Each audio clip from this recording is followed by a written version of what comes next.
Hello, my friends. Welcome to Adda 24/7 Regulatory Bodies and SO channel. I'm your mentor Veer and I'm here with a very requested and a very important video.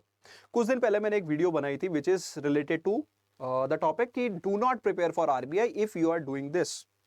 तो वो video जो है उस पर काफी ज्यादा आप लोगों ने अप्रिशिएट भी किया because it is more related to strategy part कि आपकी प्रिपरेशन में क्या क्या प्रॉब्लम हो सकती है। तो वो प्रॉब्लम्स अपनी प्रिपरेशन में दूर कीजिए ताकि आप एक सक्सेसफुल रिजल्ट अचीव कर सकें अपने आरबीआई के रिगार्डिंग। तो वो वीडियो जो है कहीं ना कहीं थंबनेल से थोड़ा नेगेटिव लग रही थी, तो मैंने कहा उसी वीडियो में मेंशन किया था कि अगर आपको लगता है कि आपको थोड़ा सा नेगेटिव साउंड हो रहा है तो क्यों ना एक पॉजिटिव वीडियो बेसिकली आरबीआई की प्रिपरेशन की क्या क्या एडवांटेजेस होती हैं उसके बारे में बात करें। तो देखो दोस्तों, जैसा मैंने आप लोगों को बोला था, this video is all about that. भले ही वो और ये दोनों पोल्स अपार्ट दिखते हो लेकिन पोल्स अपार्ट नहीं है, दोनों ही वीडियो देखनी बहुत ज्यादा जरूरी है। तो अगर आपने वो भी वीडियो चेक नहीं की है तो प्लीज डू चेक इट। तो दोस्तों, आज की वीडियो आज की पॉजिटिविटी क्रिएट करते हैं and what could be better than Christmas day. तो क्रिसमस डे पे सबसे पहले आपको merry Christmas and let's discuss what would be the advantage of your RBI preparation. अगर आप आरबीआई की प्रिपरेशन करते हैं तो क्या एडवांटेजेस होंगे आपके लिए। तो चलिए बात करते हैं।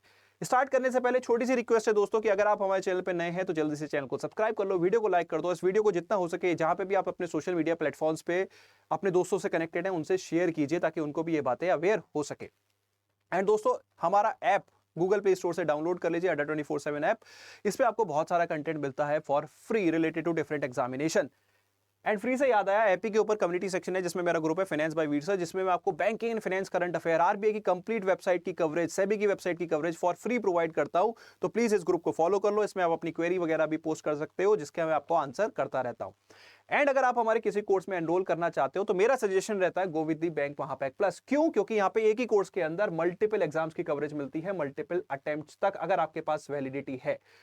तो दोस्तों, आप इसमें एनरोल कर सकते हैं using the code Y581 and the coins. तो मेरे सजेशन में ये रहता है। बाकी अगर आप इंडिविजुअल फाउंडेशन कोर्सेज में भी जाना चाहते हैं तो आप जा सकते हैं, same using the coins and the code. बाकी डिस्काउंट अभी मिल रहा है मैक्सिमम महापैक्स पे। तो देखो, Mahapacks would be the cost affordable solution for you. अभी हम आपको ऑफर कर रहे हैं 80% अगर आप कोड यूज करते हो Y581 एंड 3 टाइम्स वैलिडिटी। अगर आप 6 मंथ्स की वैलिडिटी लेते हो तो आपको 18 मंथ्स की वैलिडिटी मिलेगी। So this is the time when you want to enrol. चलिए दोस्तों, बात करते हैं the advantages of RBI preparation. लेकिन देखो, एडवांटेजेस से पहले थोड़ा सा रियलिटी चेक तो बनता है ना बाबा, ठीक है। तो अगर आप देखो, सपोज 1 लाख बच्चे फॉर्म भरते हैं एंड ऑन एन एवरेज अगर हम देखें लगभग आरबीआई ग्रेड बी की जो वैकेंसीज आती है अराउंड 100। इस साल 2024 में थोड़ी कम रही, मे भी हम एक्सपेक्ट कर रहे हैं कि अब 2025 में थोड़ी सी बढ़ के आनी चाहिए। बाकी क्या रिजल्ट होगा वो तो जैन ऑनवर्ड्स ही पता लगेगा। इसके रिगार्डिंग मैंने एक वीडियो भी बनाया था, ठीक है। तो जैन के बाद ही हमें पता लगेगा क्या जितनी वैकेंसीज हम प्लानिंग में चल रही हैं क्या उतनी आएंगी या थोड़ी कम ज्यादा होंगी या और भी एक्स्ट्रा वैकेंसीज आएंगी। तो अभी हम एज्यूम कर लेते हैं ऑन एन एवरेज जो ओवर द ईयर्स ट्रेंड रहा है 100 वैकेंसीज का एवरेज रहा है। तो अगर 1 लाख बच्चे फॉर्म भरते हैं तो 100 बच्चे सेलेक्ट होते हैं, यानी कि सिलेक्शन की प्रोबेबिलिटी कितनी है और रिजेक्शन की प्रोबेबिलिटी कितनी है। अब ये फिगर देख के थोड़ा सा डर तो लगता है ना बाबा। 0.001 लाख में से एक बच्चा, ठीक है। तो मतलब ये जो प्रोबेबिलिटी है थोड़ा सा डरा देती है, ठीक है। मतलब थोड़े सी डरावनी तो ये नंबर्स होते हैं, ठीक है। तो ये जो 99.99% रह गए, क्या इनकी प्रिपरेशन वेस्ट हो गई? उसके बारे में आज मैं बात करने वाला हूं। इनकी प्रिपरेशन क्या वेस्ट होगी या नहीं होगी उसके बारे में हम बात करेंगे। ये तो सेलेक्ट हो गए तो इनकी तो लाइफ सेट हो गई अल्टीमेटली, ठीक है। High salary, high paying perks, career में कहीं भी जंप मार सकते हैं, ठीक है। तो ये तो सब सेट हो गए। लेकिन ये जो 99% वाले जो है, इनको क्या चीज है जिसकी वजह से इनको आरबीआई की प्रिपरेशन करनी चाहिए, तो उसके बारे में मैं अब बात करूंगा। तो this is a very interesting video दोस्तों, ठीक है। अगर देखो आप आरबीआई की सिंसियर, मैं देखो यहाँ पे किसी भी इफ एंड बट के बारे में बात नहीं करूंगा, मैं सिर्फ बोलूंगा कि अगर आपने आरबीआई की सिंसियर मेहनत से प्रिपरेशन की है, अच्छे लेवल की प्रिपरेशन की है, सिर्फ रिजल्ट नहीं मिला है, उस केस की बात कर रहा हूं। आपने सिर्फ आरबीआई एग्जाम सुना, उसका फॉर्म भर दिया and then you are expecting कि ऐसा कुछ होगा, तो ऐसा बिल्कुल भी नहीं है। Be realistic. मेहनत, efforts will lead to success, ठीक है। तो उसी चीज पे मैं यहां पे बात कर रहा हूं, ठीक है।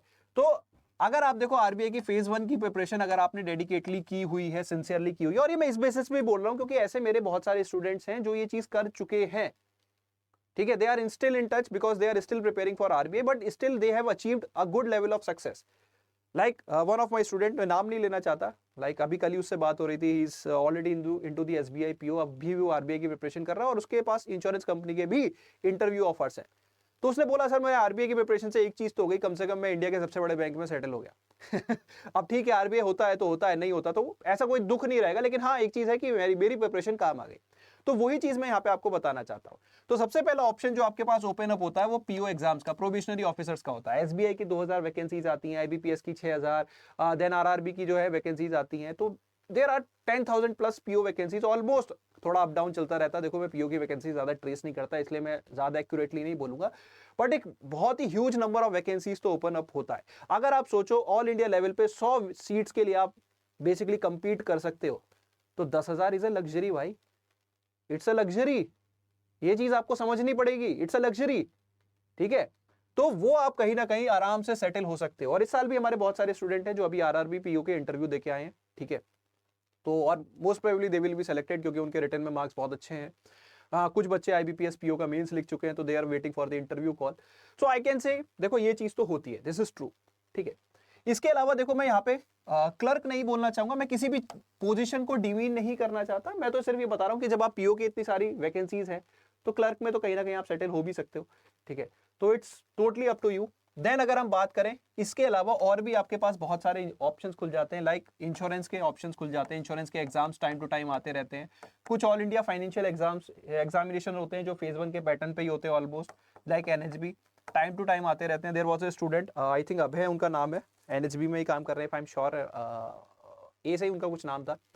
अभी करंटली हम टच में नहीं है, बट वो आरबीआई के एस्पिरेंट थे. He got selected in the NHB, NHB की तैयारी की, एनएचबी में हो गया. 2000 आई थिंक 22 में उनका सिलेक्शन हुआ. ठीक है, so these are the multiple opportunities जो आपके लिए ओपन अप हो जाती हैं ऑटोमेटिकली. इनके लिए कुछ एडिशनल बहुत ज्यादा मेहनत नहीं करनी, थोड़ा बहुत ट्विक करना है प्रिपरेशन को, थोड़ा बहुत ट्विक करना है, and then you can get fine results in these examination. और ये वैकेंसीज काफी सारी होती है अगर हम इनको कलेक्टिव मैनर में देखें. तो पहला एडवांटेज तो भैया ये है, सिर्फ फेज 1 की प्रिपरेशन अगर आपने ऑनेस्टली की है. और सिर्फ इतना ही नहीं है, एक और एडवांटेज है, अगर आरबीआई लेवल की प्रिपरेशन करते हो. ठीक है, आरबीआई लेवल की प्रिपरेशन करते हो, डिफिकल्टी लेवल की बात कर रहा हूं, तो आप अपने कैरियर में आगे भी जा सकते हो. You can land into one of the finest college in MBA के किसी भी फाइनेस्ट कॉलेज में आप एंट्री ले सकते हो थ्रू कैट, क्योंकि कैट की प्रिपरेशन भी आपकी हो चुकी है through the preparation of RBI phase 1. अगर आपने आरबीआई फेज 1 की आरबीआई लेवल की प्रिपरेशन की है तो आप कैट एग्जाम में एक हाई परसेंटाइल अचीव कर सकते हो, and you can land up in any of the good B colleges in the country. ठीक है, जो आपके कैरियर को फिर अगेन एक हाई डायरेक्शन दे सकते हैं. ठीक है, तो this is the advantage of preparing for phase 1 only. लेकिन सिर्फ फेज 1 से काम नहीं बनेगा, क्योंकि कुछ चीजों में आपको फेज 2 की भी जरूरत पड़ेगी. ठीक है, जैसे इंटरव्यू स्टेज में आपको फेज 2 की जरूरत पड़ेगी. तो अब स्पेसिफिकली फेज 2 के बारे में भी बात कर लेते हैं. ठीक है, तो अगर आप आरबीआई की फेज 2 की प्रिपरेशन करते हो तो देखो डेफिनेटली जो इंटरव्यू स्टेज है, किसी भी एग्जाम की इंटरव्यू स्टेज हो, किसी भी एग्जाम की, फाइनेंशियल सेक्टर के किसी भी एग्जाम की अगर इंटरव्यू स्टेज है, तो आपको एक डेफिनेट एज तो मिलेगा, एक definite we can say quality presentation तो आपका रहेगा अगर आपने आरबीआई की सिंसियर प्रिपरेशन की हुई है. ठीक है, इंटरव्यू किसी भी, चाहे वो पीओ का हो, किसी और अथॉरिटी का हो, तो इट्स लाइक आपको एक डेफिनेटली एक एडवांटेज तो रहेगी. ठीक है, अगर आपने सिंसियर प्रिपरेशन की हुई है. देन इसके अलावा कुछ रेगुलेटरी एग्जाम्स भी होते हैं जिनमें आपको डेफिनेटली एक एज मिलता है compare to other candidates, like IRDI, IFSCA, NABARD. Most of the RBI aspirants जो होते हैं वो फिर नेक्स्ट उनका टारगेट क्या होता है, नाबार्ड, बिकॉज सिलेबस का बहुत ज्यादा ओवरलैपिंग है. आईएफएससी का उनका टारगेट रहता है. आईएफएससी की प्रॉब्लम ये है, नंबर ऑफ वैकेंसीज यहाँ पे थोड़ी सी कम रहती है. ठीक है, आईआरडीआई में उनको काफी ज्यादा एडवांटेज मिलती है. लास्ट ईयर जो आईआरडी के टॉपर थे उन्होंने आरबीआई का इंटरव्यू भी दिया था. इस साल भी एक स्टूडेंट मेरा है, टचवुड, मैं नाम डिस्क्लोज नहीं करूंगा, जो कि अभी आरबीआई का इंटरव्यू देके आए और आईआरडीआई का मेंस भी उन्होंने लिखा है. तो आई एम होपिंग कि शायद इस बार भी हिस्ट्री रिपीट होगी. तो लेट्स सी क्या होता है. ठीक है, तो ये आपका फेज 2 के एडवांटेजेस हैं दोस्तों. ठीक है, इसके अलावा अगर आप फेज 2 में अगर आप देखो सब्जेक्ट क्या है, एफएम एंड ईएसआई. ठीक है, एफएम एंड ईएसआई. तो अगर आप ये सिलेबस देखो, तो अगर आप एक बैंकर हो, सपोज आप एक बैंकर हो, तो बैंकर के प्रमोशंस के लिए जैब कैब के एग्जाम्स होते हैं. खासकर जैब एग्जाम की अगर मैं बात करूं तो जैब क्वालिफाई करने में बहुत आपको ज़्यादा हेल्प मिलेगी, क्योंकि majority of the syllabus is kindly overlap, मतलब अगर मैं बोलूँ काफ़ी ज़्यादा ओवरलैप होता है आरबीआई के सिलेबस से, जैब का सिलेबस, ठीक है। अगर आप एक फ्रेशर हो, आप एक सर्टिफिकेशन चाहते हो, तो डिप्लोमा ऑफ डीबीएफ का एक सर्टिफिकेशन होता है, आप वो ले सकते हो। उसमें भी ऑलमोस्ट जैब ही, उसे आप जैब बोल सकते हो। JAIIB is for bank and non bank वालों के लिए डीबीएफ हो गया, ठीक है। तो उसमें आपको सर्टिफिकेशन लेने में आपको ये सिलेबस बहुत ज़्यादा हेल्प करेगा, जो आपके फ्यूचर अगर आप बैंक में एंट्री लेते हो तो फिर आपके प्रमोशन इंक्रीमेंट में वो एक इंपॉर्टेंट रोल प्ले करता है, ठीक है। तो ये हो गया, लेकिन फ्रेशर कैंडिडेट्स के लिए क्या है, ठीक है, फ्रेशर कैंडिडेट्स के लिए ये चीजें हैं, ठीक है। इसके अलावा बहुत सारी स्पेशलिस्ट ऑफिसर्स की वैकेंसीज भी आती हैं, स्पेशलिस्ट ऑफिसर्स की वैकेंसीज, ठीक है। लाइक अभी जीआईसी की फाइनेंस की वैकेंसी आई हुई है, डिफरेंट स्ट्रीम्स की वैकेंसी आई होती है। लाइक फाइनेंस का आपको कहीं भी वैकेंसी दिखती है, आपको एचआर की कहीं भी वैकेंसी दिखती है, तो उन वैकेंसीज में आपका ये सिलेबस बहुत ज़्यादा हेल्प करता है, उन स्पेसिफिक स्ट्रीम्स में बहुत ज़्यादा हेल्प करता है, ठीक है। तो कहीं ना कहीं आपके जो आरबीआई की प्रिपरेशन है वो आपके लिए मल्टीपल अपॉर्चुनिटीज ओपन अप करती है, लेकिन उसके लिए क्या रिक्वायरमेंट है? रिक्वायरमेंट बड़ी सिंपल सी है भैया, the preparation should be sincere and should be of RBI level. सिर्फ आरबीआई की मैं प्रिपरेशन करना हूं ये कहना सफिशिएंट नहीं होगा, आरबीआई की आरबीआई लेवल की प्रिपरेशन कर रहा हूं तब आप ये चीजें एक्सपेक्ट कर सकते हो, दैट इज द रियलिटी। तब आप उस 99.99% की एडवांटेज उठा सकते हो। सो दोस्तों ये वीडियो इतनी ही थी। आई hope you have enjoyed this video. आपको ये वीडियो का जो एसेंस है वो समझ में आया होगा। और क्या होता है कि देखो ये वीडियो बनाने का पर्पस कि अभी क्या है, बहुत सारे एस्पिरेंट जो है वो डिलेमा में होते हैं, उनके मन में बहुत कुछ चल रहा होता है, तो उनको सभी एस्पेक्ट्स दिखाने के लिए मैं इस तरह की वीडियोस बनाता हूं। पहले मैंने बनाई do not prepare for RBI, that is more like a strategy session. वो देखने में तो पोल सा पार्ट लगती है इस वीडियो से, लेकिन इट इज क्वाइट इंटीग्रेटिव, तो वो वीडियो भी चेकआउट करना।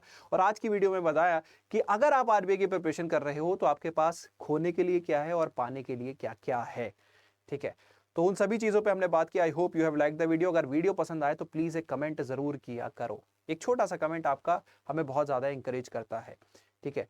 सो that's it guys, I hope you have enjoyed the video. तो wish you all the very best, see you in the class, bye bye.